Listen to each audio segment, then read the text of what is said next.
Alright. Time to start our either final or second to final episode of supports. We'll see. Lorshell and Joshua's who we're going to start out with. This should be interesting. So, is today my lucky day? Or, I mean, you make your own luck, so. Tails. Oh well. Luck's just not on my side today, I guess. Oh, may I ask what you are doing? Oh, I was just checking my luck. Looks like today is not set to be one of my better ones. Do you just, like, call the coin once and then decide like that, or do you check your luck by flipping it and calling it a bunch of times and seeing which percentage you call? That's not good. Perhaps if you gave up that coin for some good, honest prayer. I don't think he's gonna go for that. I have no need of luck, you see, for I benefit from divine grace. She does. That sounds nice. I'd love to have a bit of that myself. Also, besides divine grace, an abundance of confidence. Alright, let's have a quick bet to see which is better. We'll test your divine grace against my good old luck. Didn't you just say you had bad luck today, though? But you're gonna cheat, so. Oh, I could never give in to such a vile sin. Gambling is a pox, a boil upon the fair skin of mankind. Oh, Joshua. Those are fighting words for you, aren't they? That's going a bit far, don't you think? Gambling corrupts the masses, and I'll have none of it. Which is the more noble, to earn your keep or to swindle it? Well, definitely to earn it. Besides, this is a battlefield, not a gambling hall. No, I simply will not indulge in such spiritual pollution here. Oh, you're really making too much of a big deal out of it. This is just a coin toss. You can flip a coin just about anywhere. True, but if you're betting on it, that makes it gambling. Let's see. Well, heads or tails, what is it? Since you refuse to resist the evils of temptation, I shall have to teach you a lesson you won't soon forget. Uh-oh. What are you gonna do, Lorshell? Heads! Okay, she's gonna... I knew you'd come around. Right, so let's see here. Is it gonna end up actually heads? Hey, it's heads! You really are lucky. No, it's divine grace. Huh? I won? Well, of course I won. I shouldn't be so surprised. It was fate. One as blessed as I could never lose at something so base as gambling. Great. So let's keep going. Oh, did you let her win that one just to draw her in? How about putting some money down this time? 100 gold coins? Yeah, he definitely just let her win that one to draw her in. That's fine. Anything I win will, of course, fund only noble causes. The destruction of evil, that is.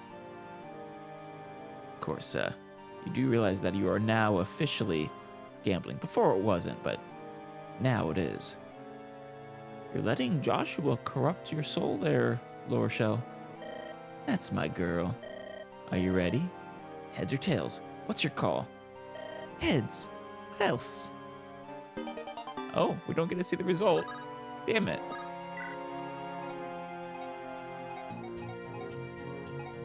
Well, I'm sure we'll see it next time. Let's go next with Dwessel and Noel. Don't tell me you've joined up here as well, have you?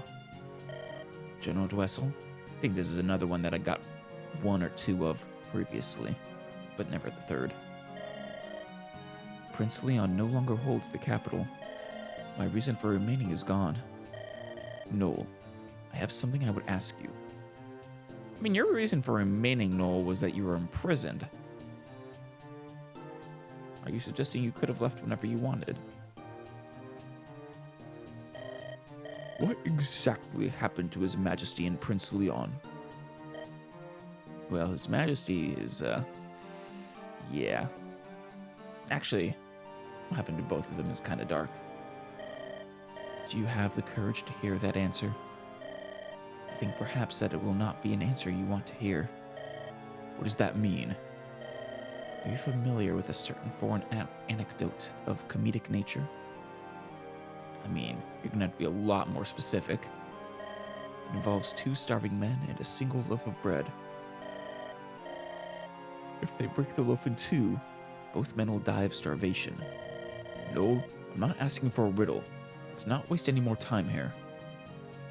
I think this anecdote is important for answering your question. I'm ready to hear the truth. Nothing you tell me could surprise me. Or maybe the anecdote was for why he might not want to hear. If that is your wish, General Dwessel, I will speak frankly. This is something that Prince Leon does not know. Something that no one should know. Damn it, again. Cutting off right when the getting's good. Alright, Marissa and Tana. Oh, you're one of Garrick's mercenaries, aren't you? That she is. Frelia's princess. Yes, that's right. I'm Tana. What's your name? Marissa. Nice to meet you, Marissa. I just wanted to tell you how much I appreciate you all. Mercenaries, I mean. It's because of you that we're doing so well. They certainly are a help. It's my job, and I'm doing it. No need to thank me. But I'd always heard mercenaries were renegades, cutthroats, and oathbreakers. No. I mean, they could be cutthroats maybe, but... I mean... a mercenary that's an oathbreaker is, not gonna be getting a lot of work. No one's gonna want to hire them. You're nothing like that, though. So that's why I wanted to thank you for fighting so hard for us. It's not out of loyalty to you or to any kingdom. I'm happy as long as I have a chance to swing my sword. I mean, you could do that for a kingdom, but probably not with as much frequency as a mercenary. Oh, is that so? But it doesn't matter to me. You're helping us now, and I know you'd never betray us. Well, not as long as Garrick is with us. I don't care what you think. But, oh, wait. Damn. Getting the cold shoulder, are you, Tana? Well, she doesn't talk much, does she? Not really. Except to a very few people. And even them, she's still a lady of few words. Cormag and Arthur. So this is a wyvern. Hey, what's going on here? Don't get too close now. It may look calm now, but it's got a dangerous side, like me. Probably more dangerous than you.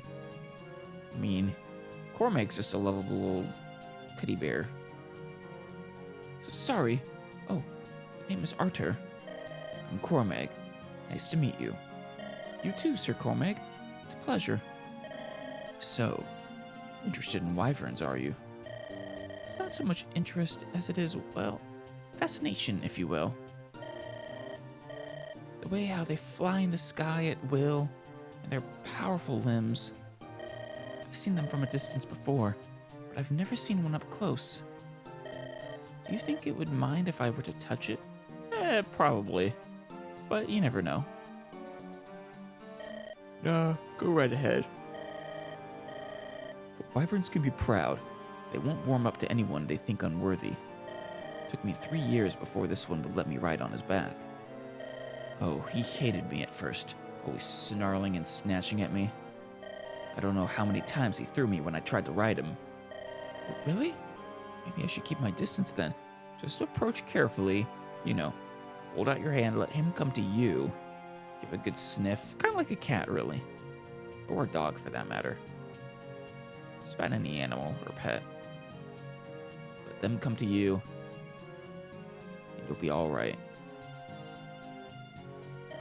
No, he seems to like you.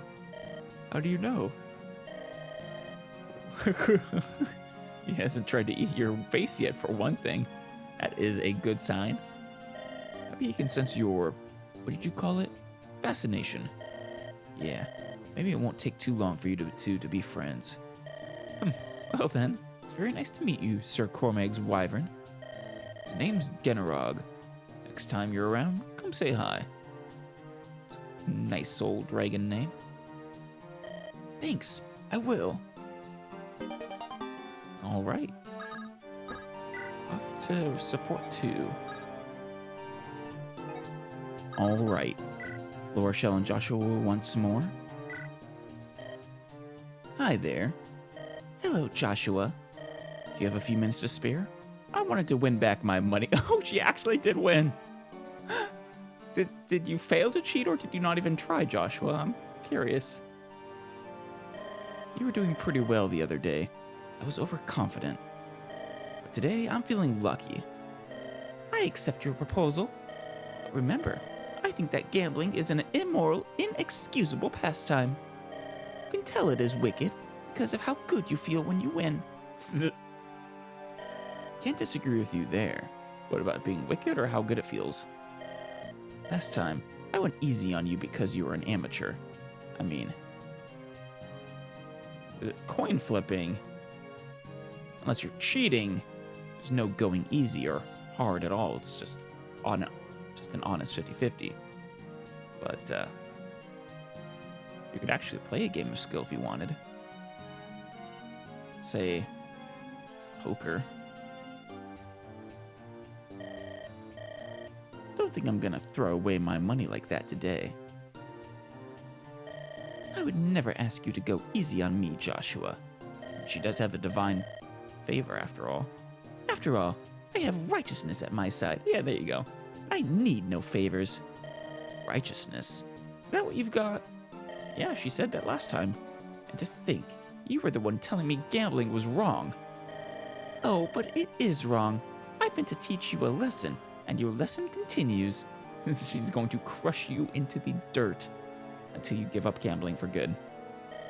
When done for a just cause, surely gambling could not possibly be wrong. Now, let's see the color of your money. Oh, jeez. I think she might be getting too into this. I'm enjoying theirs quite a bit. Let's do Nolan Dwessel again next. We students of ancient magic, along with Prince Leon himself, were researching certain arcane techniques lost long ago. We were able to reproduce one phenomena, but only briefly. I should be more concise. Prince Leon and I pierced the veil that clouds our futures. Yes, it looked into the future. What? You could see into the future? How is that possible?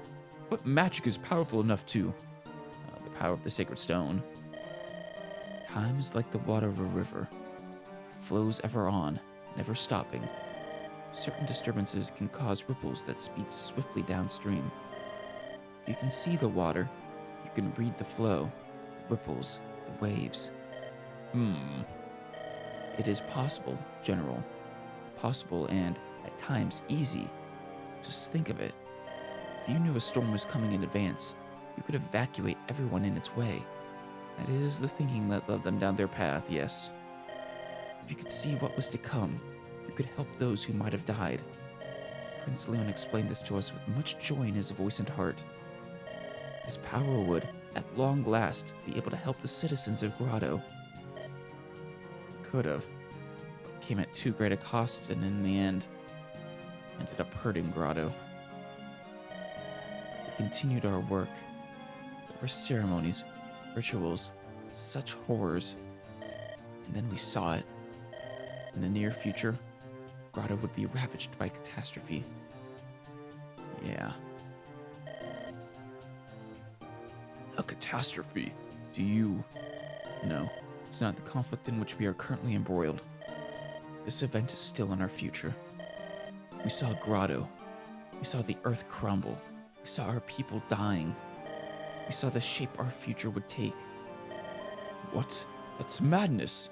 Idiocy. I've lived a long life, I've never heard of anything like that. Not ever. Yeah, it's a little hard to imagine what exactly this disaster is. I mean, one option is an earthquake, but that doesn't quite match the description. Also, the level of devastation. I mean, a fissure would basically be the earth crumbling and opening and swallowing people, but that wouldn't be widespread enough. I could not believe it either. We tried to disprove what we had seen. Nothing could shake the vision. In this disaster, Grotto would be destroyed. Countless would die. Those who died quickly would be spared the slow horror of starvation.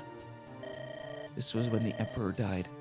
By the way, Leon was shattered by despair. He devoted himself to research, and then came the Darkstone. So that's what happened. Was that when the decision to invade Renace was made? I don't know. Only one person knows the truth behind that. Leon himself. I've told you only the truths I have seen. Yeah, we got that far last time that we did theirs back in Eirika's route. But it'll be interesting to see how it concludes.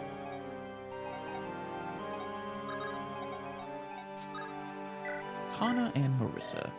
Oh, Marissa. ... What is it? What's the matter? Oh, have you ever seen a Pegasus? Magnificent. Is this your first time ever seeing a Pegasus up close? Yes.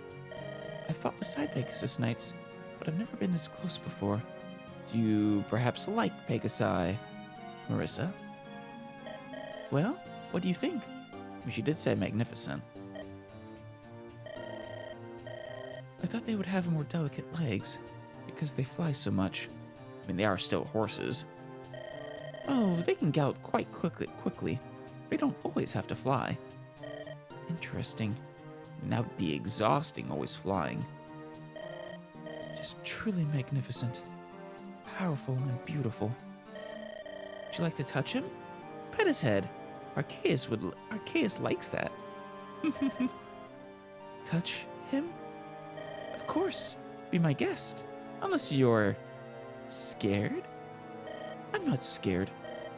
Very well. Touch. That's it. See? He is happy. Aw. Maybe you should give him like an apple or a carrot or something. Some oats, I don't know. Sure he'd like that. Your Pegasus is named Arceus. It is a good name. A strong name. Thanks. Cyrene named him. Oh, really? She's a Pegasus Knight. She's sort of my mentor. I suppose she is. I think she's basically the leader of the Pegasus Knights, so makes sense. Someday, I want to be as graceful and strong as Cyrene. And then, like Cyrene, I'll pass my experiences on to the next generation. I see. I have no goal but to master my swordsmanship. Right. Oh, but that's a fine dream. Then let's keep working, shall we? Yes. Both working towards your dreams. Marissa's kind of adorable when she's timid around the Pegasus.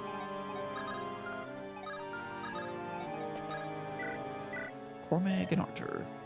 Sir Cormag! If it isn't Arthur, what's the rush? I've been thinking about how to become friends with Genarog. I was thinking perhaps he might like it if I gave him something.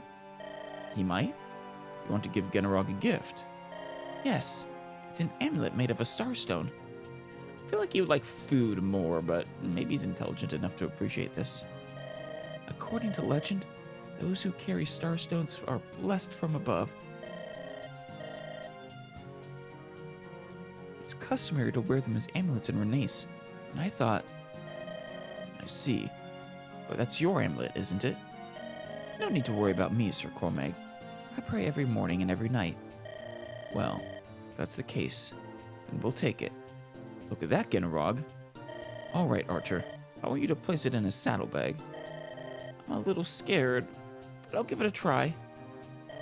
All right. Saddlebag. This one right here? There you go. Sir Cormag, look! Genarog licked my hand! Whoa, not bad. Not bad at all, Arthur. I've never once seen him lick anyone's hand but mine. Really? Yeah. It took him 2 years before he'd even do that. Oh, Arthur's good with animals. Or maybe you've gotten Genarog more accustomed to people. Though you did say he doesn't do that for anyone else besides you, so maybe not.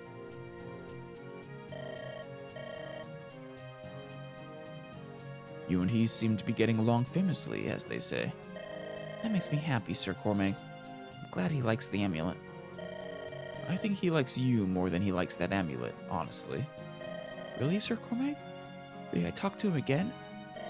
Sure, anytime. We're both looking forward to it. Both of us.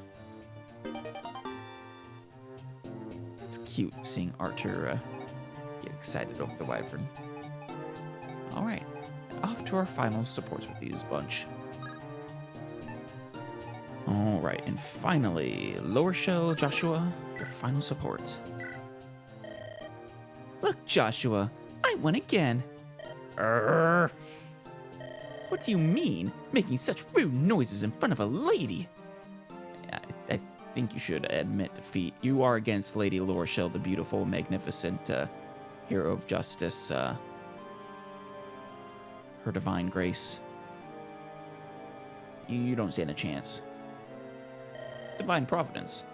You're slowing down the game. Oh, she's, I think, yeah, she's enjoying this way too much. Hold on, give me a break. You got me. I lost. I've had enough. I think she successfully taught him a lesson. It's just like you said. I shouldn't gamble anymore. Quitting on me? Where's your spirit? Oh no. Oh no. They've switched places. Man, I just don't get it. Not at all. You must really have some sort of divine powers on your side. I mean, I've been fixing every single game and I still can't win. Uh-oh. So he was trying to cheat. Yep. Fixing? What do you mean? The game's not broken. I'm doing fine. No, nothing. Anyway, I'm all done. I don't want to play with you anymore. Wow. He has finally met his match. And I'm so happy it was against Lorshell, of all people. She has her divine powers after all. Go take someone else for a ride. A ride? Like on a horse? What are you talking about? I love how literal she is as well. Look, what I'm trying to say is, you don't know anything, and you still managed to beat me. What do you mean I don't know anything? Oh, such disrespect. What do you know other than gambling? Tell me that. Let's see. I know how to survive in a desert, for one thing. I think we're all quite familiar with the hardships of travel by now. If that's all you've got, don't go around telling me I'm the ignorant one. Enough already. Fine, I was wrong. Anyway, the point is that I'm not gambling with you anymore. Oh, you ran away. Why do they always run away? This is a problem you have regularly. You're just, very few people are capable of bearing your divine presence for too long, Lorshell, I'm afraid. Only really Dozla is capable of such a feat. Who will I play with now? Oh, I have an idea. We can build a gambling hall in Roston. Yes, I'm brilliant. She's already forgotten that it is a deplorable act, as she called it. I simply must bring this up with Uncle next time I see him. Good job, Joshua. You successfully corrupted Lorshell into gambling. And good job, Lorshell. You successfully taught Joshua a lesson. Both about gambling and apparently the limits of rigging games. against, well, at the very least against divine figures. Alright. Noel and Dwessel. Noel? Is that you, General Dwessel? You're tired, aren't you? Worn to the bone. I understand how you feel, but on the battlefield, this only invites death. You're probably right. The question is, does he care? And yet, that might be best. Yeah, that's about what I thought he'd say. What are you planning to do from here on? I do not know. I have lost my way. Perhaps I should have been executed in the capital. No. I once studied dark magic alongside Prince Leon. He was such a gentle soul. You could see it. He was too kind to survive. Prince Leon dreamt of finding happiness for all of Grotto's citizens. I mean... And now, Prince Leon is no more. That's not entirely true. He has done a remarkable job of holding out, of retaining his consciousness, his self, right up until the end, until we finally defeat him. At which point the Demon King takes the opportunity to seize full control. I have lost everything. I have also lost everything. Granted, how much control he actually had? Well, he seemed to actually have control. But how much of his personality the Demon King had degraded is an open question. I've also lost everything. And we've both lost our ways. We are dead men who have stayed too long away from our graves. But remember, Noel, you cannot see the future. You can look back at your past. Look and learn. And remember. Yeah. What gave your life meaning?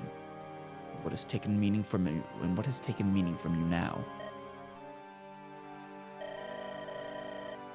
If you still hold the convictions that guided you in Grotto, you can start anew. Just be more careful when dealing with dark powers in the future. That is what I must do. We may be diminished by our shame, but we are not dead yet, my friend. General Dwessel, I'm not as strong as you. Still, I believe you are right. I, too, shall search for a new path. A path that guides me to realizing the dreams Prince Leon once held so dear.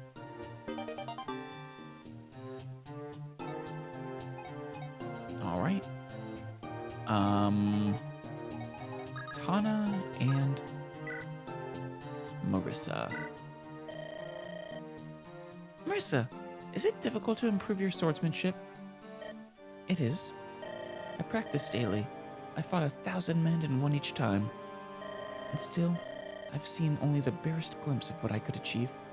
It's true that when starting out at something, you can make very quick progress, but the further you go in just about any pursuit, the more time and effort it takes to get smaller and smaller returns. It can be extremely frustrating for some.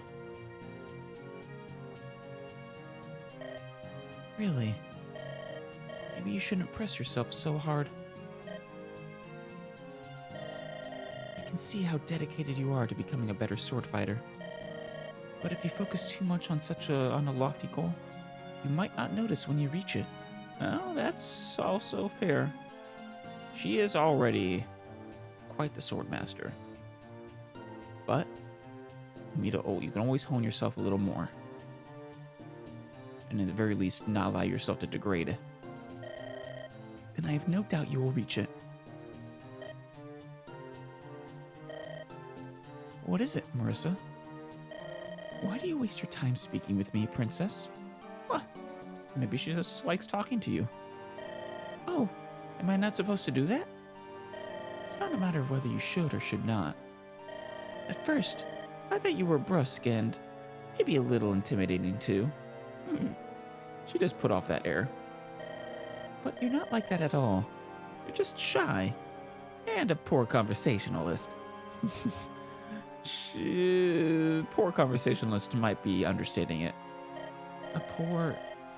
You know, many of my fellow swordsmen still fear me. I'm sure they do. Your grace with the sword is something else. But when you're not fighting, you're completely different. More pensive. You're so dedicated to your goal. You have that far-off look in your eyes. You look like you're lost in thoughts of love or something like that. Lost in thoughts of love? Thinking of Garrick, perhaps, or love of swordsmanship. You've already made up your mind, Princess, so there's no point in my arguing. And we agree. Oh, but there's one more thing. Just call me Tana. You don't have to keep calling me Princess. Yeah, Marissa, you're just lucky, or unlucky, I suppose, depending on your perspective, that Tana just chose you as an object for her friendship. She wanted to befriend you. And she has pursued that. Why? We're friends now. Friends? That's right. So just call me Tana. I don't want you to worry about royal titles and formality when we talk. You say you've dedicated yourself to the sword, but that doesn't mean you can't have a friend or two, does it? Just don't do that in royal court. Speak to her casually, only behind closed doors, away from others. Otherwise, it's probably a quick way to find yourself in a dungeon or exiled or something. Well, Marissa? No, it doesn't sound bad. Granted, in basically all the Fire Emblem universes, nobility isn't that bad. It's still fun to pretend, though. Great. Boy, I don't know what I would have done if you'd said no. Well, you still got plenty of friends, Tana. But there it is. We're friends now, right, Marissa? As you say, Tana. Aw, it's actually... I like the way Tana beat down that barrier with persistence to become Marissa's friend. Finally, Arthur and Cormag. I should apologize to you, Arthur. Before. What's wrong, Sir Cormag? Did something happen? The Starstone amulet that you so generously gave Generog. It got shattered when an archer attacked us. Oof. It's not all bad, though. That stone stopped the arrow cold. Oh, so it saved your lives? Or Generog's life, at the very least? Well, that sounds like it wasn't wasted at all. Saved both me and Generog, it did. Had that amulet not been there, we wouldn't be here right now. That's unfortunate, but I'm glad the amulet worked. I'll have to make a prayer of thanks for the stone's protection. Well, we owe you, Arthur. So it actually did have magical protection? Or was it just coincidence that it happened to hit it? It was more of like divine protection kind of deal. It's not exactly a perfect trade, but here. What's this? This looks like a wyvern stone. A wyvern stone? Are they rare? Yes, very. Where on earth did you... Generog had it. Makes sense, it is a wyvern stone, so I suppose a wyvern would have it. I didn't have any idea what it was. I figured maybe you'd know something about it. And it looks like I was right, wasn't I? You know what it's worth. Well, like I said, it's yours. Keep it. Are you sure? Sure. You don't mind now, do you, Generog? Thank you. I mean it. Sir Cormag, Generog, wyvern stones are like dragon stones, only far more rare. Really? Mages covet them. Because dragon stones aren't exactly common. Having one focuses your powers. You're defines your magical control. Nobody knows where they come from or how to craft them. There are no more than a handful of wyvern stones in the world today. Holy cow, Cormag. You've just bequeathed quite the gift. I never thought I'd even see one, much less hold one in my hands. So it's a big deal, eh? It most certainly is, Sir Cormag. Genarog, I can't thank you enough. You've made one of my dreams come true. I'm glad we were able to help you, Archer. I'll cherish this wyvern stone always. No kidding. Family heirloom. That's what that needs to be. By the way, Sir Cormag, do you have a dream? My dream? My only dream right now is to undo the damage Grotto has done. Right, but afterwards, I want Grotto to be a peaceful nation again, ruled by a gentleman. I'm sure you'll see your own dream realized, Sir Cormag. After all, we're all fighting to make that dream come true. And it is true. I still kind of wonder who's going to actually take the throne now. You and Genarog have made my own dream a reality. And you know that I'll do what I can to make yours real too. Genarog was right. You are a good lad, Archer. Tell you what, if we do restore peace, you must visit my homeland. And when you do, I think Genarog would like to take you flying. That would be really cool. God, I would love to go flying in the back of a wyvern. Well, Dragon Riders of Pern style. Or How to Train Your Dragon style, or take your pick of any number of fantasy stories. I'd love to, Sir Cormag. I look forward to visiting Grotto in better times. All right, off to the next bunch. All right, we have our next group.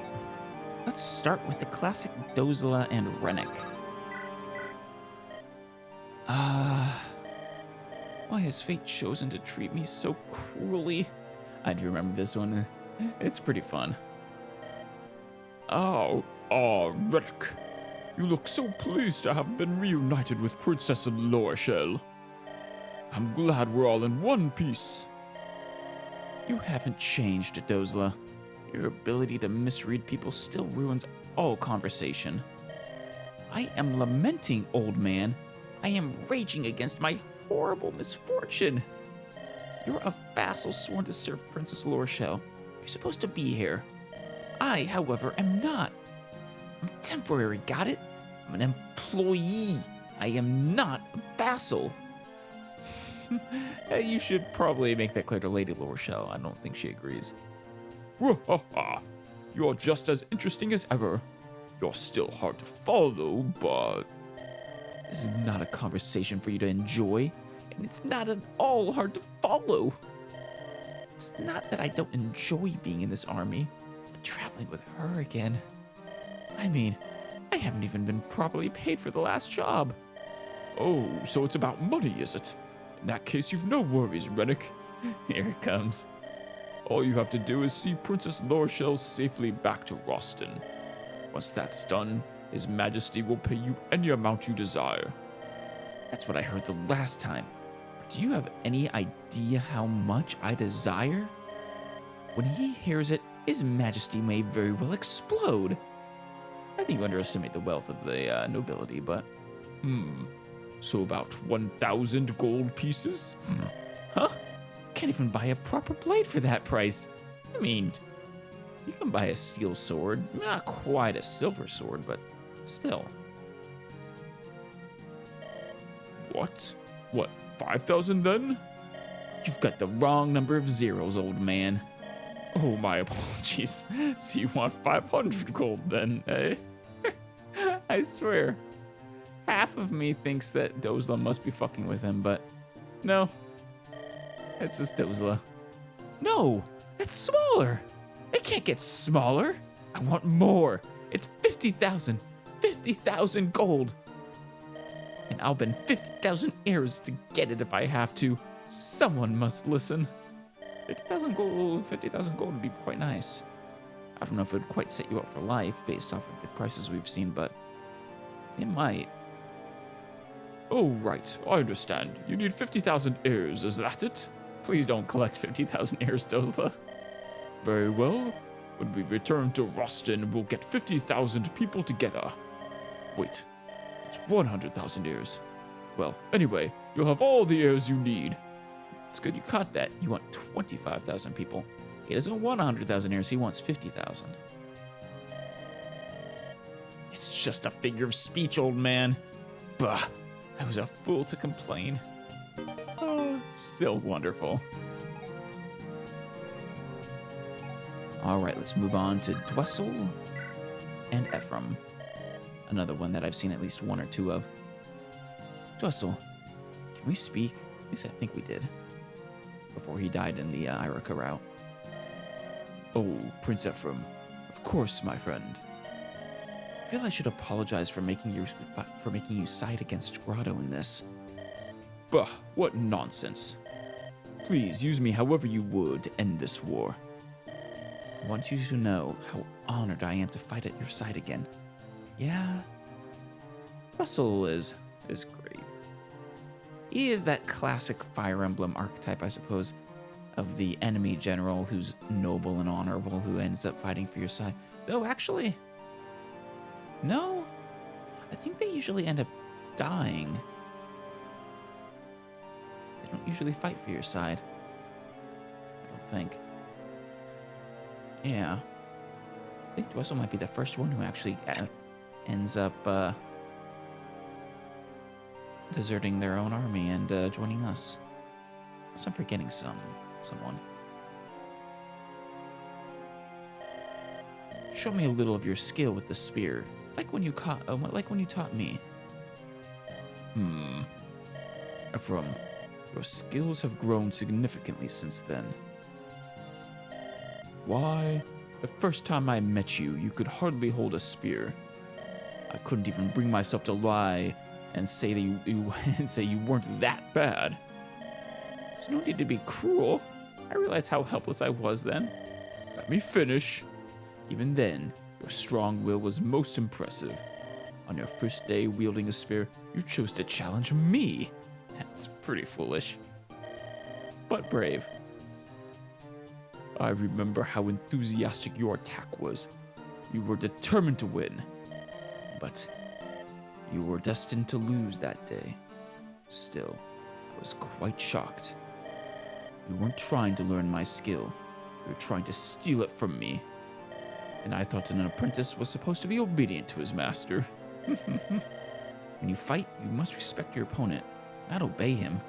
This is your master, though, not your opponent. Not your enemy. Besides, you knocked me out so quickly, I hardly touched you. I never dreamed of testing my skills against a prince of Renace. After that match, though, I changed my mind. I knew it'd be interesting to teach my skills to someone like you. Now you're the one speaking nonsense. Ah, I know. Let's duel again after this battle. I'm older now, better trained. I'm sure I can beat you this time. I don't know, you're using the Reagan life. That gives you an unfair advantage, I think. Yes, fine. I'd like to see if you've been keeping up with your training. Actually, I'm kind of curious. So, 20 strength, 18 strength, but he has 19 defense and 14 defense. Same HP. It would be a decent match. Well, no, but he has the speed. Yeah, Ephraim could double. He would win. Almost certainly. I suppose, back to the previous point, I suppose Har might count, but he doesn't really fit that archetype quite right. From Path of Radiance and Radiant Dawn. No. He does desert, like, that does happen. But he doesn't fit the honorable general archetype that Dwessel does. I don't think. Alright, next up, Ewan and Amelia.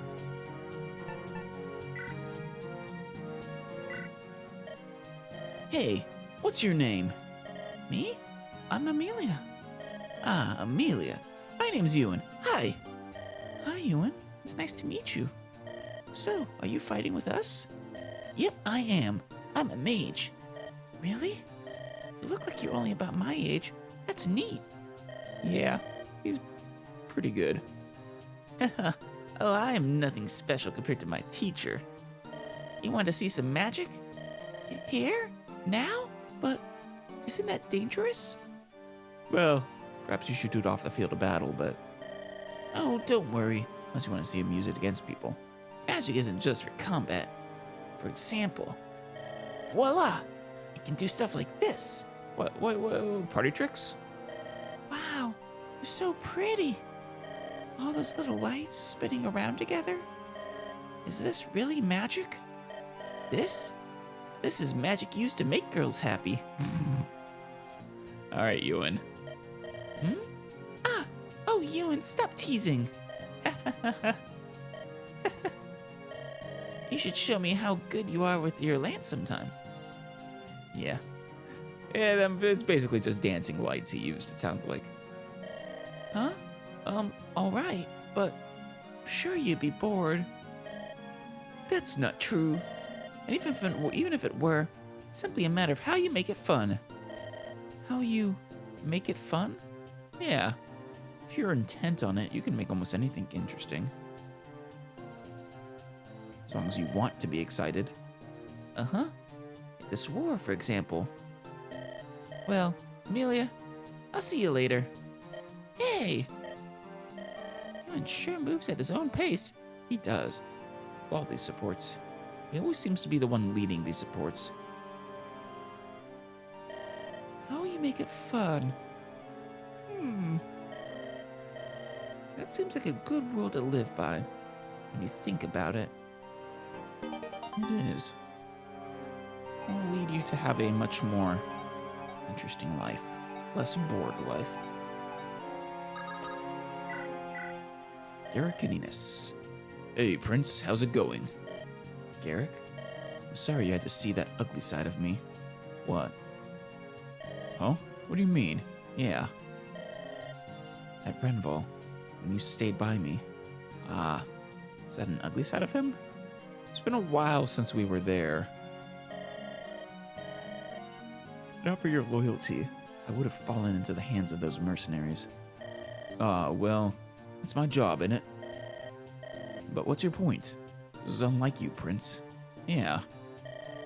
Guided men into battle countless times before that day. I've always tried to be a model commander to guide others by my example. But I found that many of my soldiers wanted a less severe example to follow. You are quite serious, I suppose. Not the most charismatic. But you're different. I've known that from the day we first met. How do you stay so composed in the heat of battle? I don't know how to answer that. I suppose it's just in my nature. Well, probably also experience. Long discussions on the battlefield, however, are not. Let's go already. Fair enough. Not the time to be having discussions. That's fair. All right, round 2. I believe we started with Rennick and Dozla last time. Life is a fickle beast, is it not, old man? Why are you so solemn, Rennick? You can't win battles if you've no hope.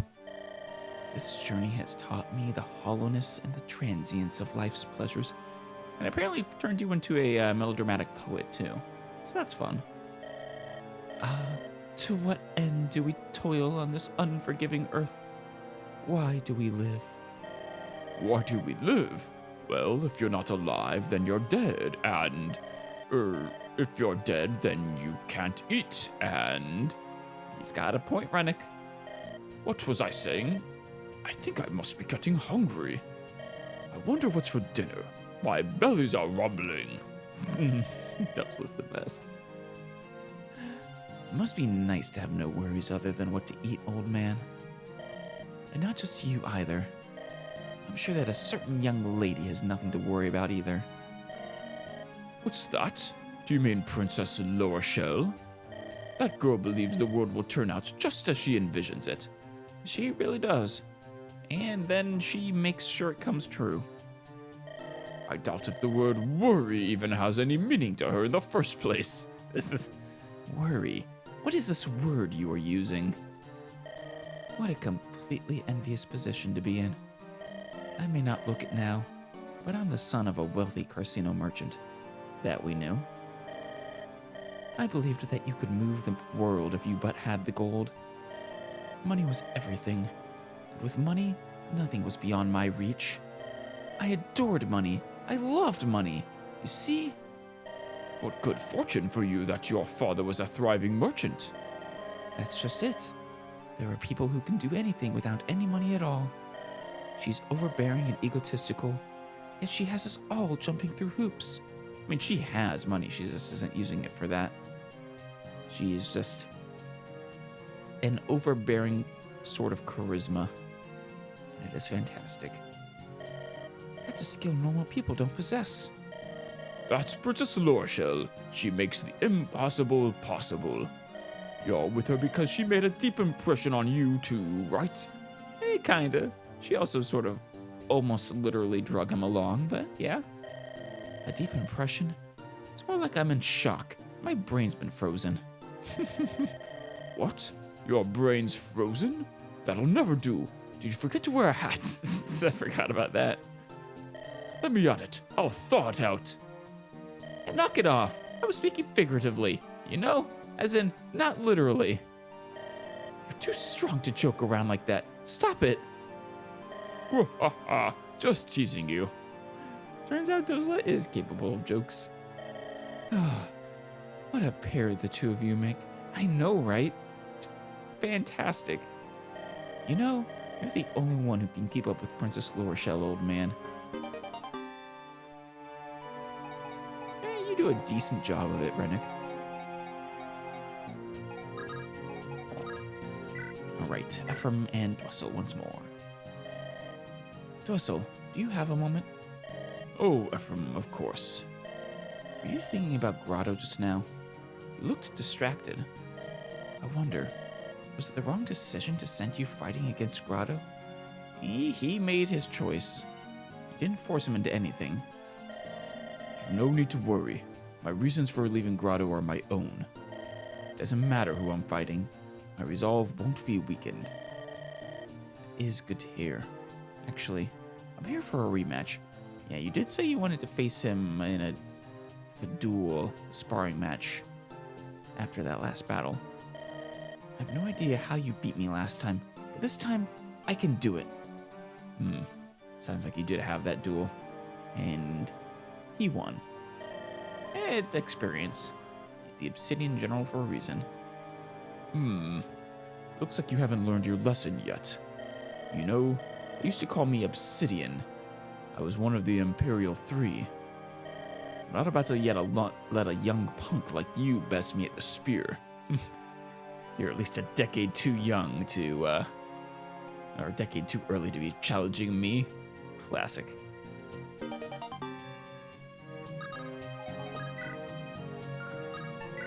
Alright, Amelia, Ewan. Oh, this looks like a good place to take a break. Are you, Ewan? There he is, sneaking up. Boo! I knew it! I was just thinking he's gonna sneak up on her and yell boo. I would have done the same. And freaking out. Amelia, it's me. Ewan? Why did you do that? I thought you were one of the enemy. We talked about this, remember? How you make it fun. I just wanted to make our meeting here a little more fun. Well, fun for you. Well, it wasn't fun for me at all. Yeah, it really is fun for the person getting spooked. Oh, yeah, Amelia? You remember how you promised to show me your lance work? Yeah, I remember. Well, alright, here. Watch closely. Oh, I will. Ah! Yeah! That's good. Ah! Wah! Neat. Yeah! That was great. Thanks. You're good, Amelia. You're as good as any of the other knights. Well, she certainly has the potential, I'm sure.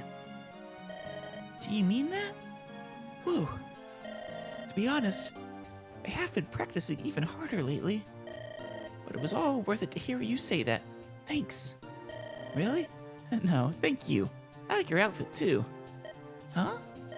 Oh, I get it. You're teasing me again, aren't you, Ewan? I don't know about that. What was it again? Making things fun? No, that's not not at all what I was doing. I'm not sure I should believe you. Smart to be skeptical amongst teasers, pranksters that like. Princess Eirika has a similar outfit. Is that a popular style?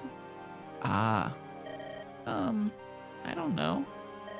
But it's easy to move in, so. right. I wonder if you like it for the same reason that, who was it that commented on Eirika's? Was it Cormag? No. I could probably check pretty easily. I see. I think it's cute. Especially that stain right there. Oh, she got it stained. Well, I mean, it's metal, though, so it should be pretty easy to wipe the stain off. Oh, Ewan, you're such a twit. They're adorable together. What can I say? Absolutely precious. Alright, Eric and Enos. Nice work, Eric. I see the desert tiger is still as fierce as ever. I can't believe my skill with the blade is known in circles as high as yours. I mean, he hired you in the first place for a reason, right?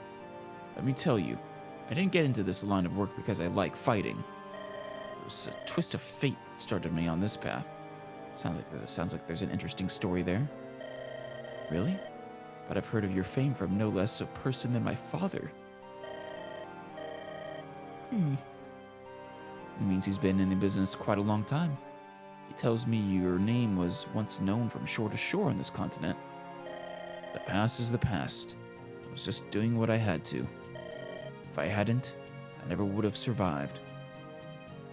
It sounds like his name is no longer known Shore to shore, though. Wonder why that might be. But there's something about combat that just doesn't agree with my nature.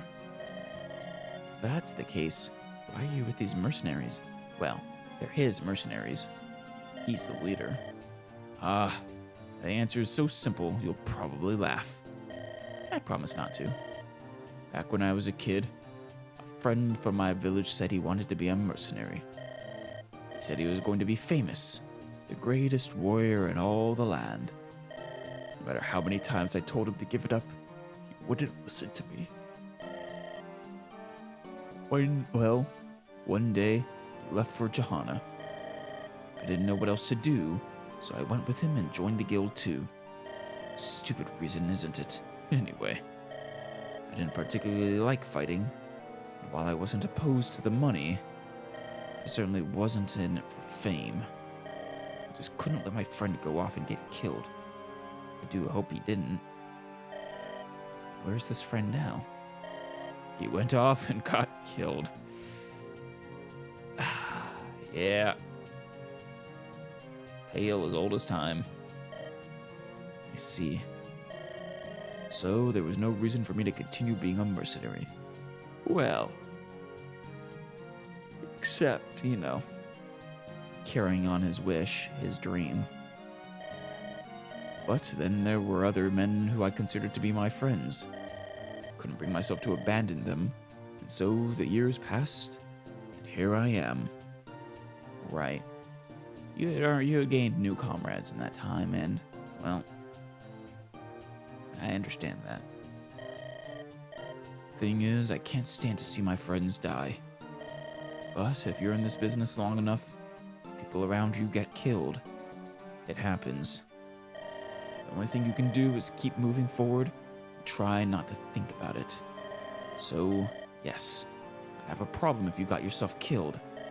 I've got no place else to go. I'm tired of trying to forget. Do you really think I'd lose so easily? It won't do for you to underestimate me. He won't go down easily, and he also has an army of knights protecting him, but... right.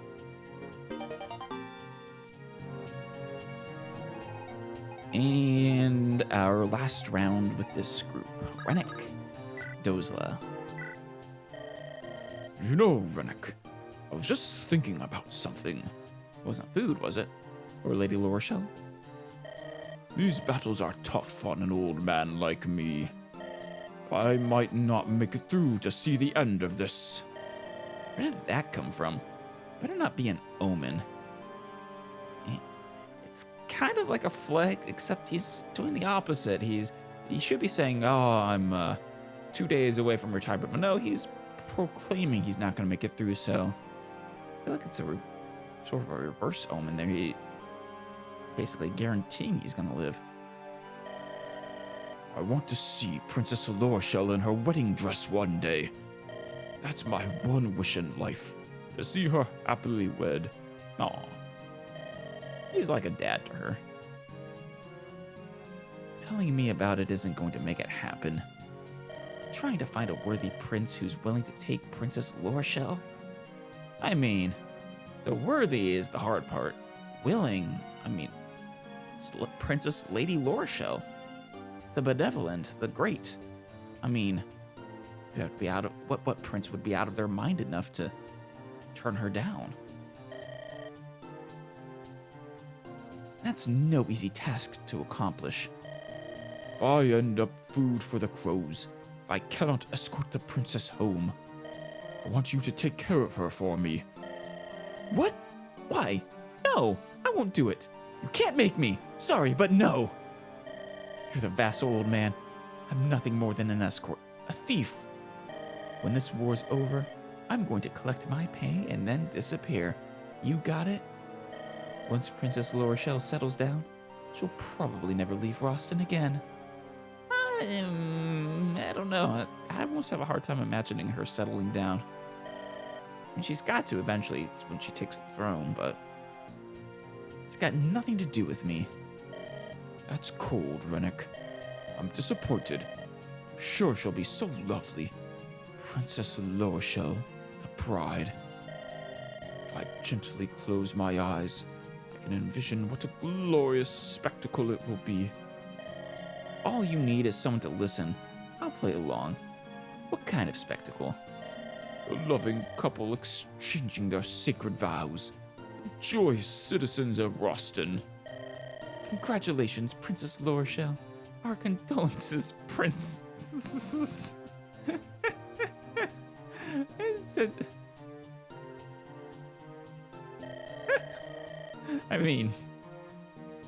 The newlyweds will smile and wave as the royal coach passes through the crowds. Can you see the flowers, the silver and gold inlay, and the gems glittering in the sun? What? They have a gem-encrusted coach? Now that's something I must see. And you have him hooked. Guaranteed he will stay for that day. I'll be on the street, waving a flag, then I'll race up and offer my congratulations, and then you'll pluck one of those gems, right? Would you really? That's happy news. Princess Lorshell will be so surprised to see you running after them. Yeah, and then she'll look at me with that smug face and say, "Oh, Rennick, whatever are you doing here? Come along, fall in and follow us." She would. She absolutely would. And then Princess Lorshell will set out across the continent on her honeymoon. I've got it. You'll be her guard on her honeymoon. Fantastic. That's wonderful. No, you're getting carried away. Now you're a true vassal to Princess Lorshell, body and soul. You're entrapped, Rennick. Just admit it. Just accept it. I've got a terrible feeling. I've got a terrible feeling I'll never get away from Princess La Rochelle. Just because you will most certainly not. She has her claws in you, Rennick. She will never let go. Accept it and enjoy your fate. Alright. Dwessel and Ephraim. Phew. Nicely done, Ephraim. There's nothing left for me to teach you, it seems. Did you finally beat him? It's utter nonsense.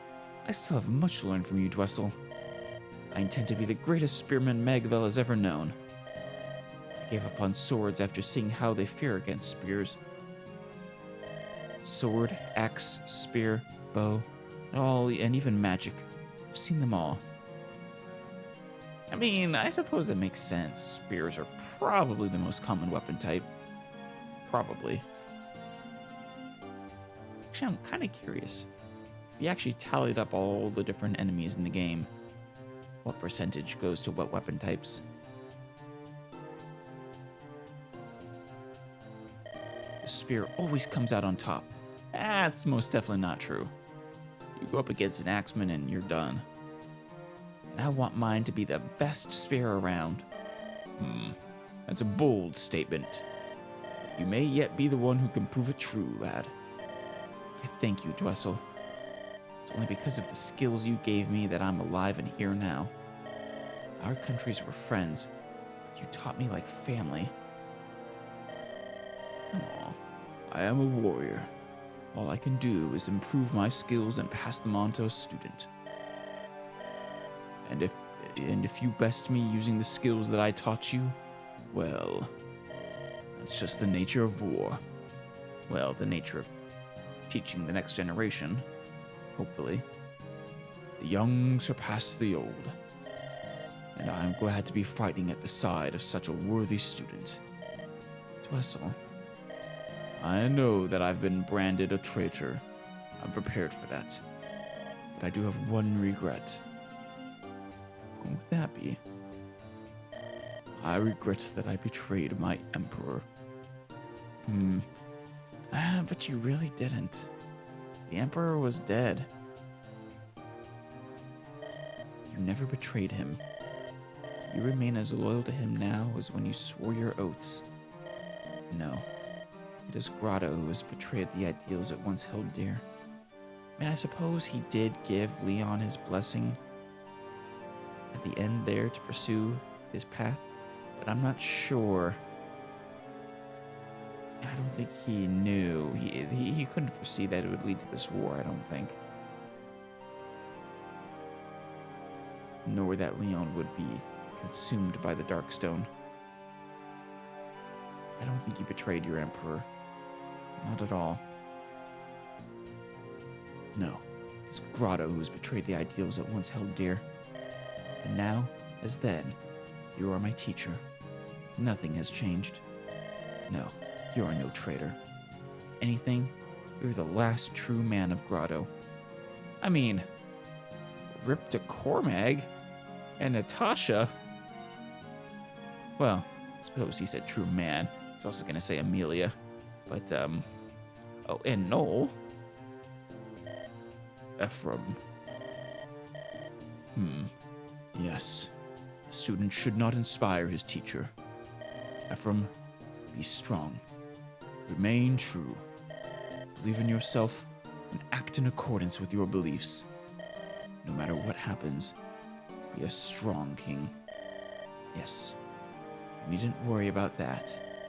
Such has been my intention since the day I first held this spear. No matter what the future holds, I'm never going to change. I will let my faith and my beliefs drive my every action as king.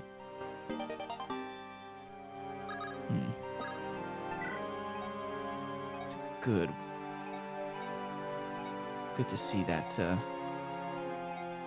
friendship and student-teacher relationship between the two. But it's now time to move on to the more comedic and adorable relationship between these two. Amelia, have you traveled much? Not besides this war, I imagine. Travel? Let's see. I went to Silva to the capital. from Silva to the capital on my own once. Now that I think about it, I'd never left Grotto until now. Oh, really? My teacher, he's the great sage Saleh from Cair Palin, took me out on a training journey for many months once. Where did you go? Lots of different places across Magvel. We went to Renace, Frelia, Roston, and Johanna. Oh, and we went to Grotto, too. You went to, sounds like, everywhere. Except for the Merchant Kingdom, perhaps.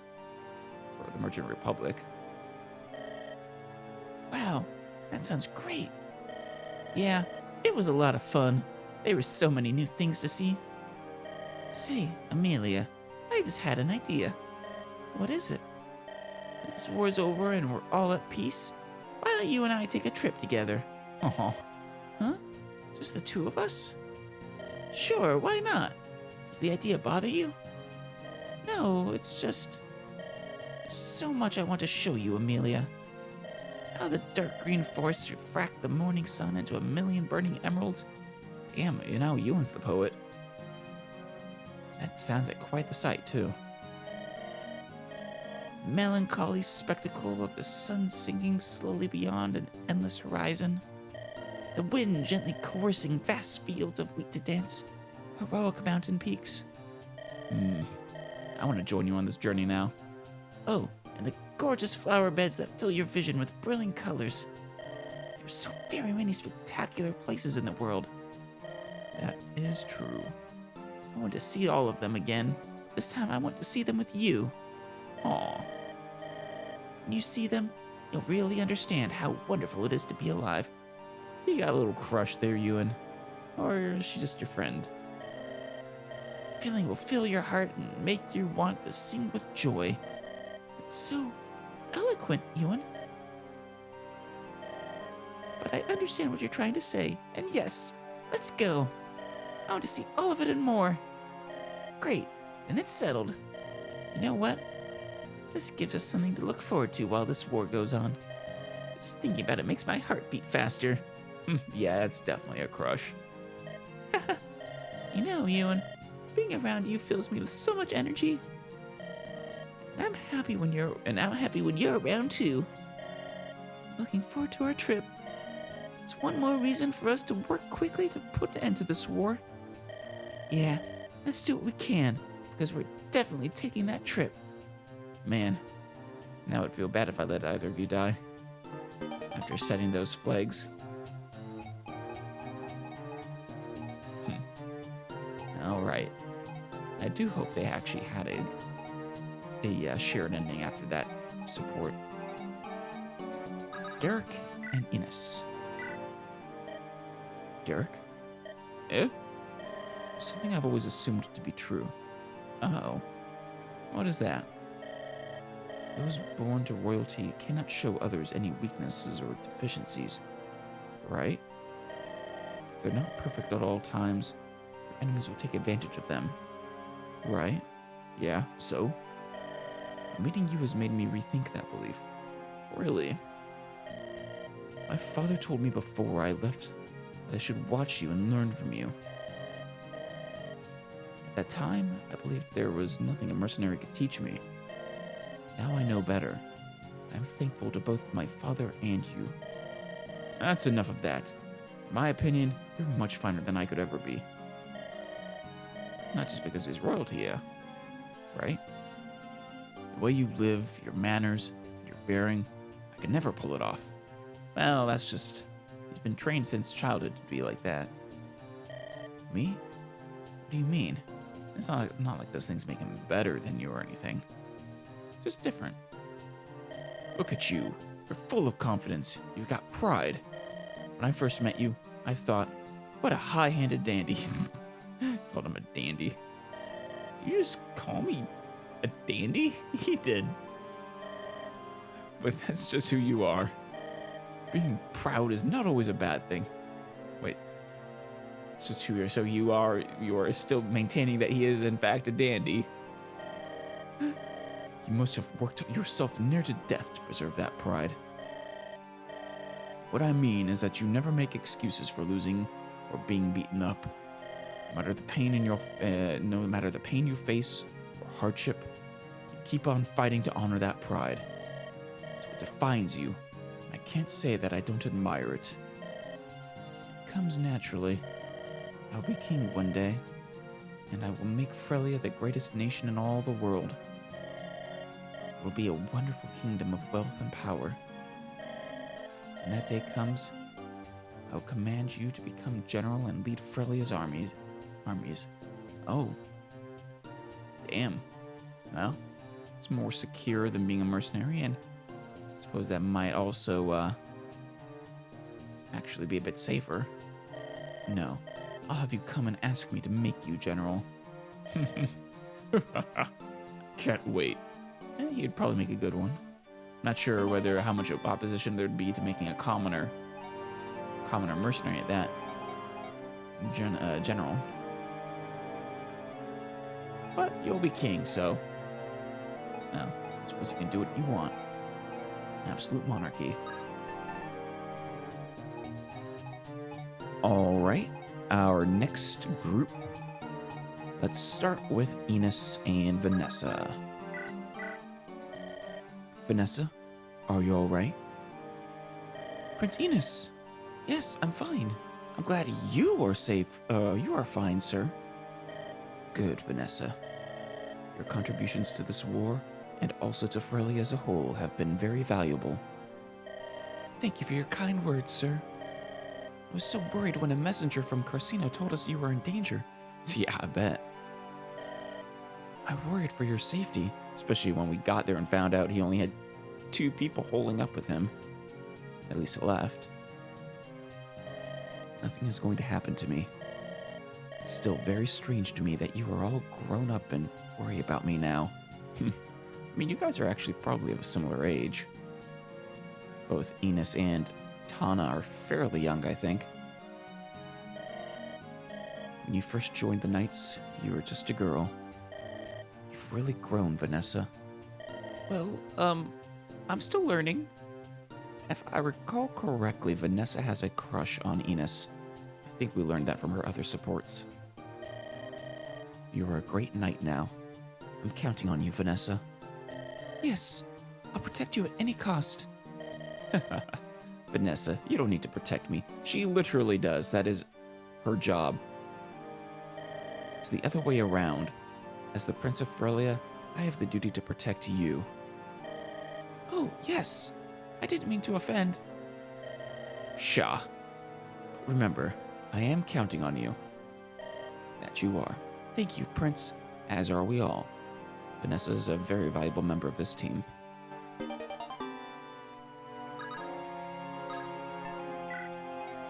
But really, Enos, I think you need to look up what the job of your knights are again.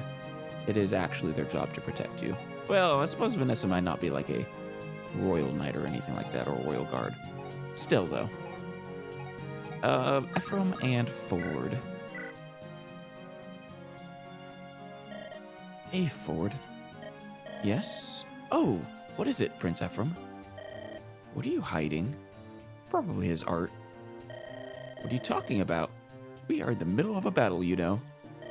Pay less attention to me and more to our enemies. No, Ford. Give it up. Come on. Let me see it. He's like a dog. Or a cat. I love it. Drop it. Drop it. Fine. What is that? Is that a painting? Why are you hiding a painting in the middle of a battle, Ford? There's a time and a place for your hobbies. This most certainly is not it. This? No, it's a topographic map. Yes. For strategy. We need to plot out our strategies, don't we? True, and topographic maps are invaluable for that. But it's easily verifiable whether it is or not. During battles, I like to look at this map and analyze enemy lines. But that's clearly a landscape painting. Did you paint this? Quick, Ford. Draw some elevation markings on there. Turn it into a topographic map, sort of. Did you paint this? Yes. A long time ago. Well, at least you weren't painting in the middle of the battle. This is impressive, Ford. You're good with both a sword and a brush. And a lance. You know, when Eirika and I were kids, we'd sneak out for long horse rides.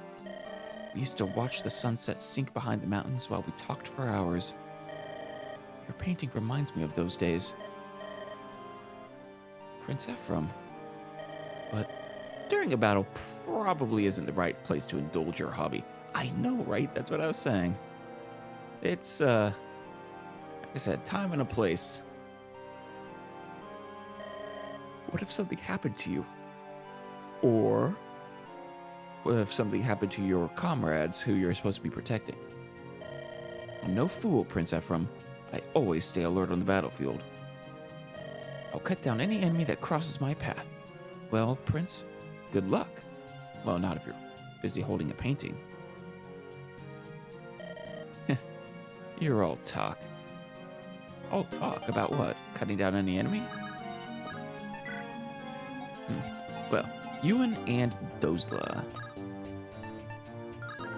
are not ready yet. Alright, Saleh and... actually, you know what? I'll bet it is. I'm sure I'm one turn short.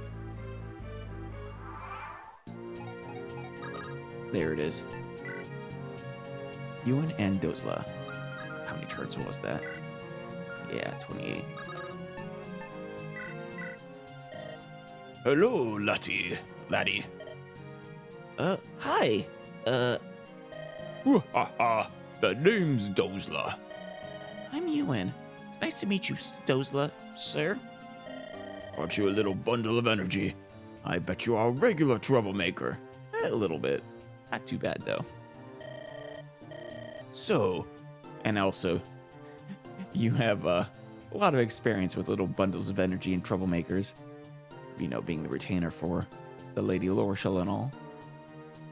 so, what were you so lost in thought over? You having any problems? No, nothing. I don't have any problems. I was thinking of something interesting. Want to hear about it? That just reminded me of Finding Nemo. I don't have any problems. Oh, sure. Denial. I was thinking of something interesting. You want to hear about it? Sure. Tell me everything. Well, I was thinking of how much fun it would be if I could do something. Something like what? Uh-huh.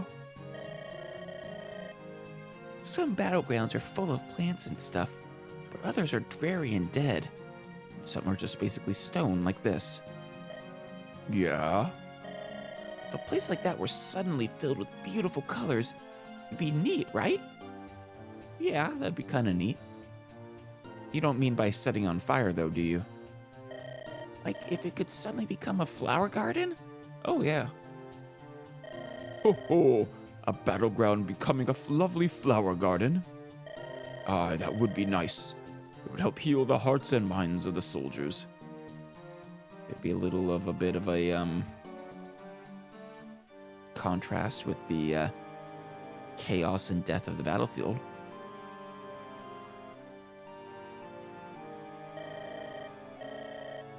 But how would you do it? How do you do, or do you have some sort of magical powers or something? He does. I'm not sure if he can grow plants with them, but he does. Yeah, I do. But I've decided that wouldn't be the best way. If I did that, people would be more impressed by the magic than the flowers. Yeah, probably. Though, you know, I think you're the first true magic, like, mage. Being able to do more than just elemental things like fireballs and wind blasts and the like. I think it would be better to make it something that anyone could do and enjoy. Okay, so you want to become a gardener? Oh. It's all too difficult for me to follow, but it sure sounds like a nice dream. If you could pull it off, I'm sure people would really enjoy it. I haven't really thought much about how I'd do it. I was just thinking how nice it'd be, that's all. I mean, without magic, you're gonna have to go the slow way. But it's very doable. Oh, Ewan. Becoming a master gardener. Wahaha, that's fine. That's what young people are supposed to do. Make many great things come from the daydreams of youth. Really? Do you think so? All right, I like you, mister. Wahaha, that's so. Yep, I'm going to call you Uncle Dozla from now on. Oh, I'm sure he'll like that. It's about time for me to get going. Talk to you later, Uncle Dozla. All right, laddie. Until next time. Dozla would make a fun father figure for a Ewan. All right, Sulla and Garrick. Hello, Sulla. Garrick? Imagine you and me fighting together. Life's full of surprises, isn't it? I suppose so. I mean, I don't know why that's such a surprise. Unless you guys know each other. So, what do you think of our commander? Or have fought against each other, maybe. I'm here. There's your answer. Good point. You know, this job seems to have more meaning than any of my previous ones. Oh, very much so. And it's not because it deals with the continent and all the nations and all that. It's because it deals with the... You know. the survival of your species. Simply want to accomplish my employer's goals. That's my prime motivation. Well, I would hope so, because your employer's goals is the survival of humanity. I think it'll all work out, as long as you and I are here. Well said. No one can touch us, is that it? I do imagine with us in the field, we'll win most battles, eh? Can't get overconfident, though. Huh? What is it? Garrick, Do I what? Nothing. Pay me no mind. Come on now, what is it? Forgive me. It's nothing. It's clearly something. All right. Well then, let's get going. When there's a break in the fighting, we should get together for a meal. Oh, yeah. Maybe, catch up. I'm assuming you guys know each other. Very well. Will lead to our mutual good fortune. Yes, to luck.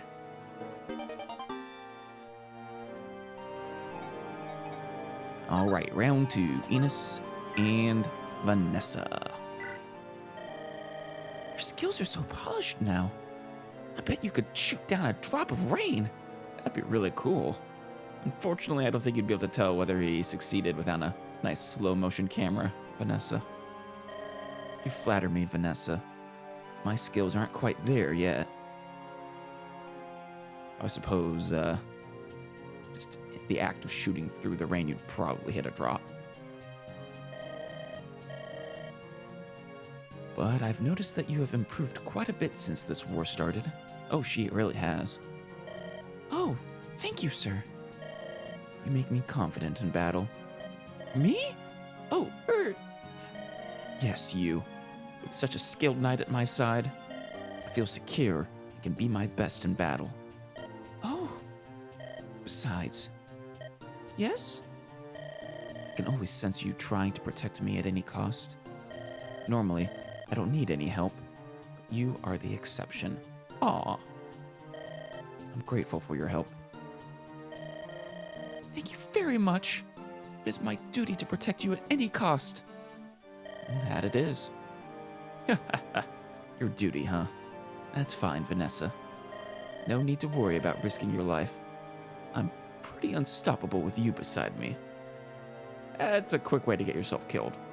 That overconfidence. You'll have to use a spatula to peel me off of your side. Vanessa getting a little corny, I love it.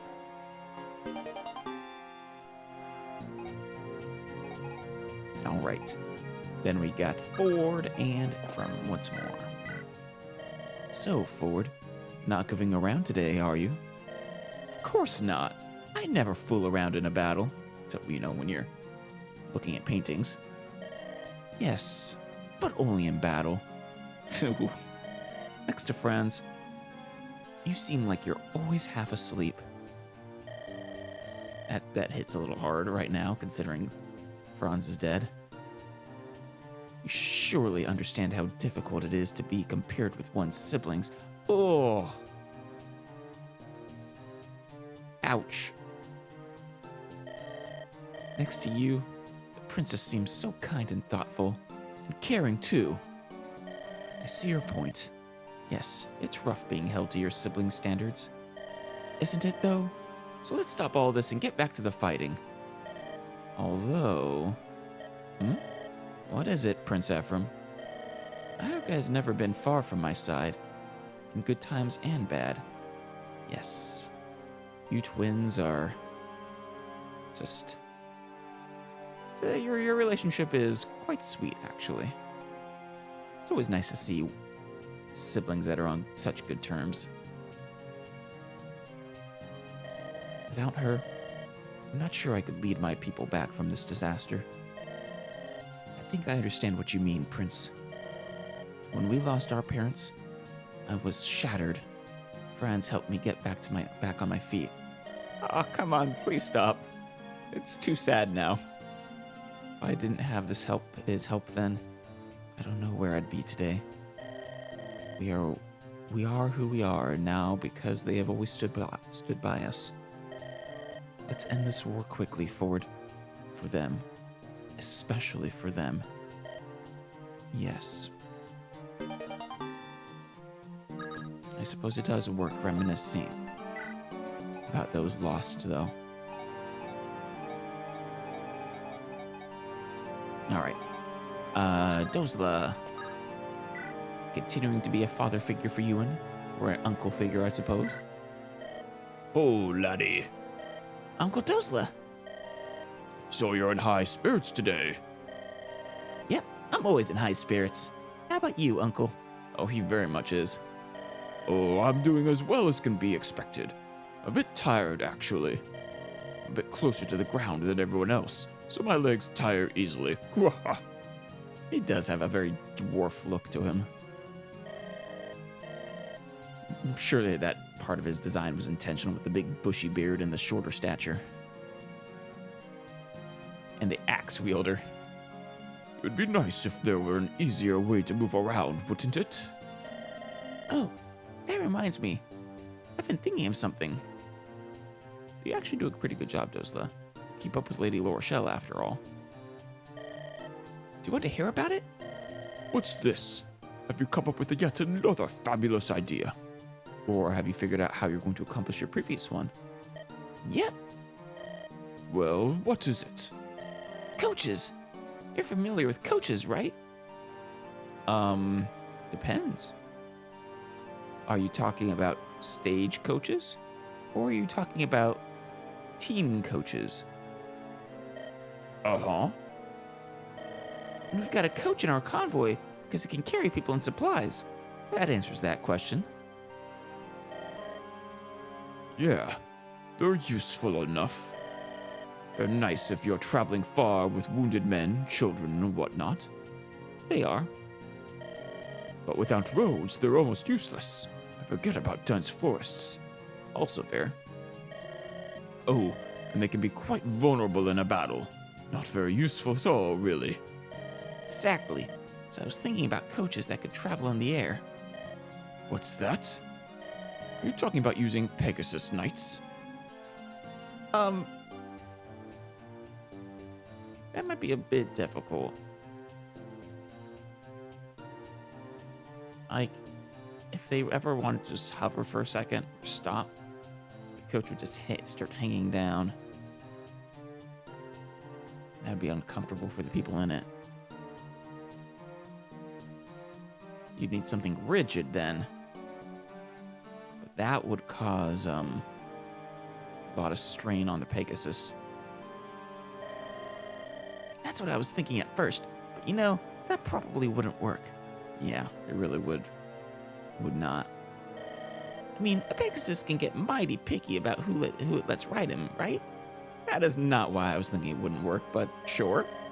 I haven't really thought about how to actually make a flying coach, but wouldn't it be amazing if one really existed? It would. It'd be really cool. You'd need magic really to make it work properly. Wind magic. It would be fast, and all that stuff like bad roads and forests wouldn't matter. Even if people lived far apart, they could visit one another quickly. What do you think? I think it's a wonderful idea. Unfortunately, would have, like I said, a hard time actually implementing it. But no reason to shatter a child's dreams, right?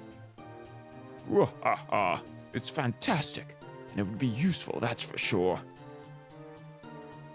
Sounds like fun, too. I'd sure love to ride about in a flying coach. Think about it. The land spread out below, glittering down skies, and the wind. I suppose you could just invent a helicopter. It's basically the same thing. It sounds like a dream. I hope it becomes a reality someday. Me too. I like the way your mind works, laddie. Let's talk more later. Yep. Very fun conversations. I look forward to seeing what your mind comes up with next, Ewan. And Garrick and Sala. Tell me, Sala, how fares the Elder? He definitely knows him. She hasn't changed a bit. Is that so? You know, I was surprised the first time I visited Caer Pelin. The Elder's eyes, they were not the eyes of your average person. They were filled with a lifetime's wisdom that seemed to look right through you. Deep and sharp, and they were so clear. Presumably not talking about Mirror, but head of Caer Pelin. I've looked into the eyes of many people, but no one had eyes like hers. The thing about the Elder is that eyes weren't harsh or judgmental. That's what I liked about her. Actually, when I first met her, she intimidated me. She treated me with such kindness. She's why I grew to enjoy Caer Pelin, even if it doesn't have any nightlife. How long did you spend in Caer Pelin there?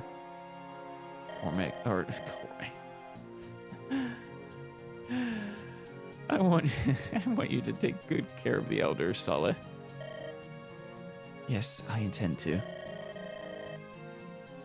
Calm. That's what I meant to say. You say the right words, Sala. But you are being sincerely considerate. But are you being sincerely considerate? Considerate? When I'm home, I look after her personal belongings.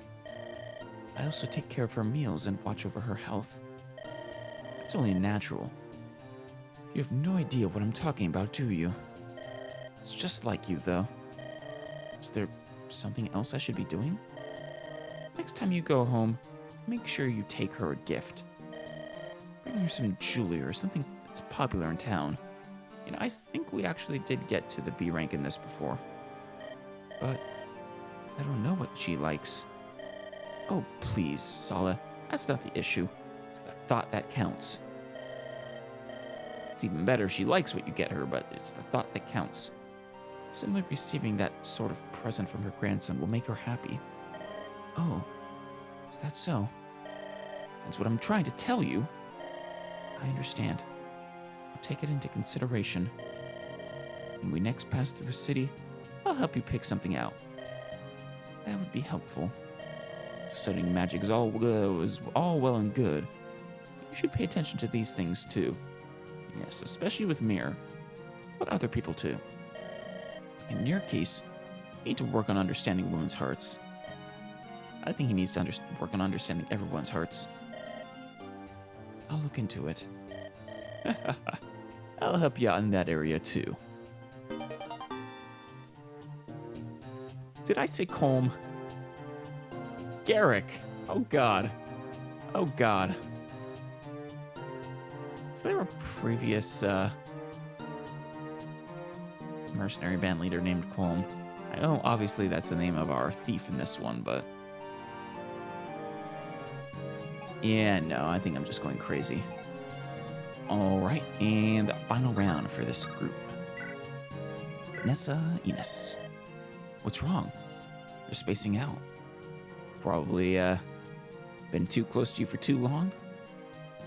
I'm sorry, Prince Enos. Watching you shoot that arrow reminded me of something. What's that?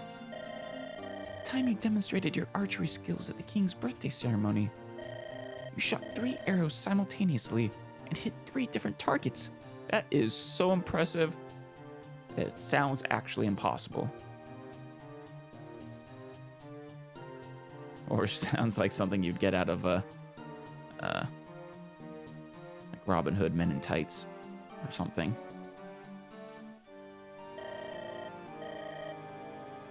I was so impressed. I still remember that moment like it was yesterday. Understandable. Well, even though there were 3 targets, they were only about an arm length apart. It wasn't like shooting 3 enemies in battle. Sure, it's still ridiculously impressive. Impossibly impressive, in fact. You also...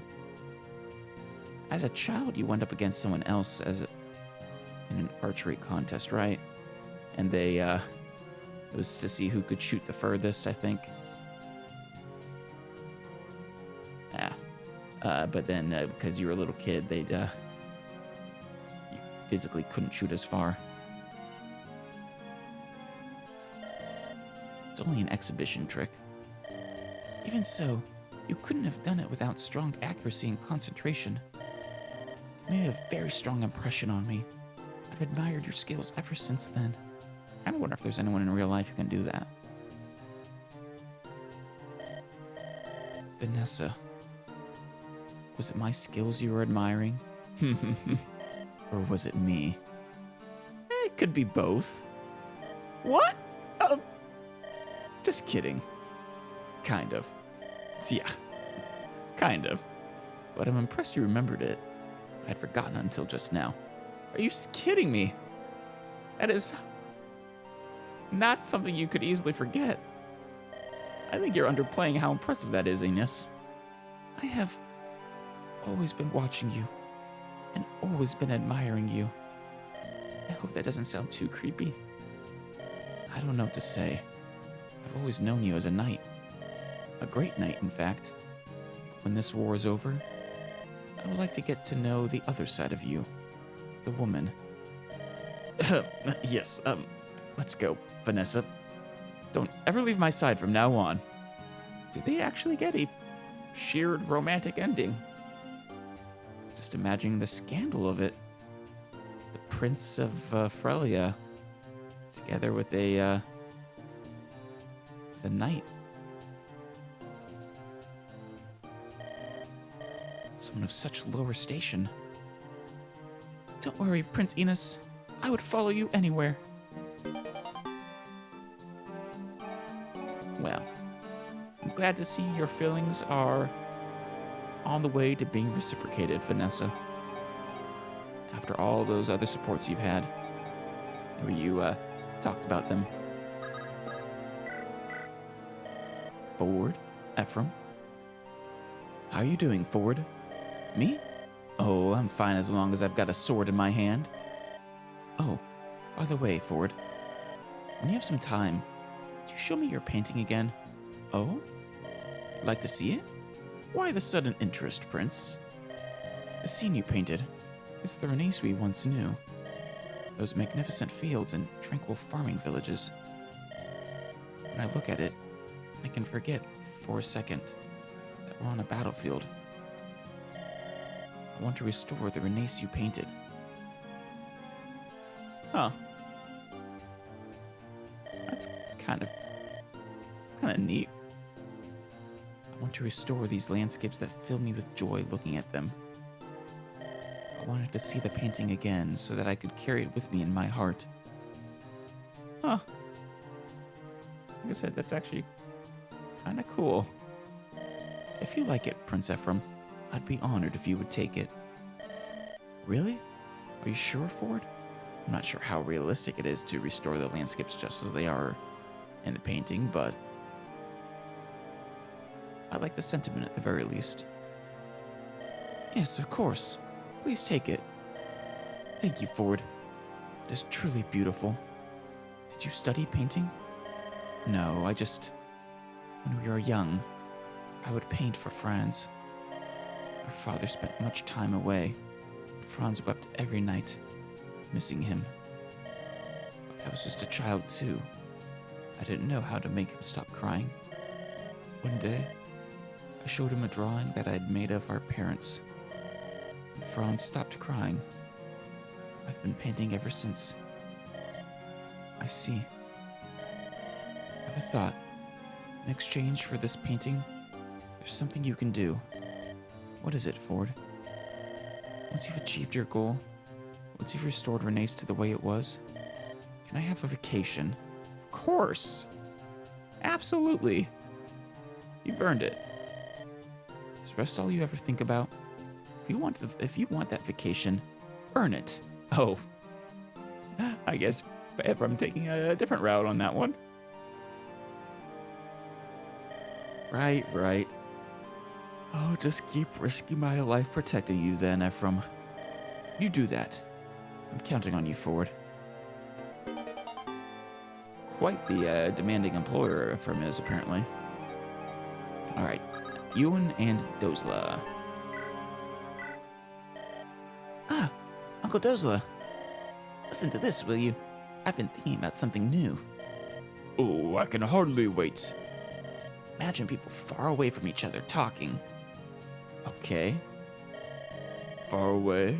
You mean like if you and I were maybe, 100 paces apart? That's pretty far, but I think he's thinking more he's about to invent the telephone. Nope, farther than that. All right, 1,000 paces. Not even close, farther still. 10,000 paces?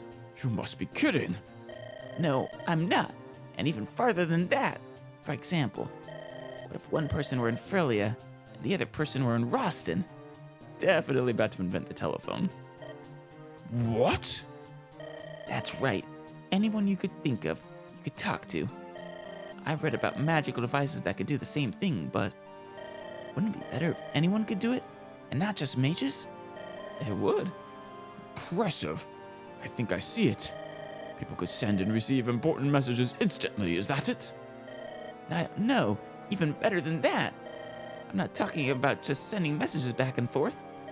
I mean if they could talk, just like you and I are now. Yes, we'll invent this technology such that people can talk from any distance, and then we'll move from that. No, well, so it starts. People are able to basically text thanks to the telegraph, and then people were able to talk thanks to the telephone, and then people move back to simple text thanks to texting. No, it is a little bit better than the telegraph was.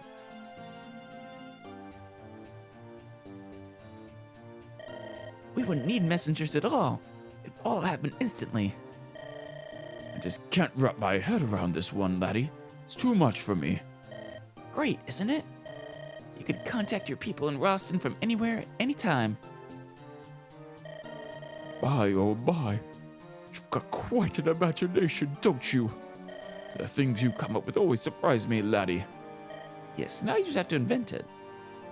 I used to get in trouble for always thinking up these outlandish things. Wahaha. That's a shame, laddie. After all, I'm sure a lot of the things we have now seemed outlandish once. If nobody dreamed, nothing new would ever be created, would it? Fair enough. It's a lot of technology a lot of science you gotta develop before you're ready to invent the telephone, though. Uncle Dozla, you always have time to listen to my ideas, Uncle. Makes me really happy. It's always worth a time to listen to you youngsters and your ideas. It's sad, but I know people who are so busy that they've no time to spare. But me, I've got time. As you know, I'm one of Princess Lorshell's men. I'm not the brightest fellow around, so she doesn't give me a lot to do. So, hey, you are her most trusted guard. But that gives me lots of free time, and I'm always happy to spend it with you. Thank you. I think you're the best, Uncle Dozla. What a nice thing to say. And I think you're the best, laddie. I think when you're fully grown, you're going to be a great and interesting man. I think so too. You really think so? I do. It's that sparkle in your eyes that convinces me. Yahoo! I'm looking forward to the day when I see one of your ideas made reality. And that day will surely come. It's weird. There are times when I can almost picture a world like that. Wahaha. Now that would be something. I'll have to make sure I live long enough to see it. Yep. And we'll have to stay my friend too. Aw. Well, of course. That was sweet. Like I said, he's a good father-like figure for you in there. And finally, Garrick and Sulla. Garrick? What is it, Sulla? You look even more serious than usual. Garrick, you truly despise me, don't you? What? Why? Huh? What? What did you do? Your friend, Don't say it, Sulla. That was an act of fate, right? Wait, is this the friend that he became a mercenary to protect? That died eventually? Perhaps? All you did was brush those sparks away from yourself. Garrick. Listen, we're mercenaries. We end up working together with old foes, crossing blades with former allies. It's just part of the job. So they did fight at one point, did they? My friend Zaba died by your act. That much is true. And at that moment, I could think of nothing but avenging him. But after that, you saved my life. We became friends. That's the truth of it, isn't it? Damn. I respect you far more now, Garrick, than I did before. I mean, I didn't disrespect you before, but this just puts you on a whole nother level for me. Yes. I trust you now. You are my friend. I'm not lying to you. I don't lie to my friends. It's something I don't do. Ah, but do you lie to your enemies? And you are my friend. Since that day, it's you who has saved me time and time again. We're all human after all. Helping our friends is part of our nature. Garrick, you're a good man. yeah, that's enough of that. You keep that up and I'll be blushing like a schoolgirl. Does this world have schoolgirls? Or just even schools? Ha! Hey, I caught a rare glimpse of you smiling. Listen, Sulla, I know we're risking our lives here. This war's not our whole lives. Let's not do anything stupid. We're going to get past this. Then you're going to haul your carcass back to Kirpelin and care for the elder. Yes. And you'll visit too. Sure.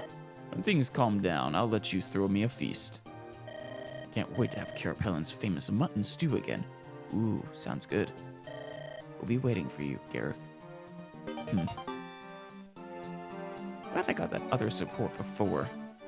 It does sound like Sulla is the one responsible for that death of the friend who made Garrick a mercenary in the first place.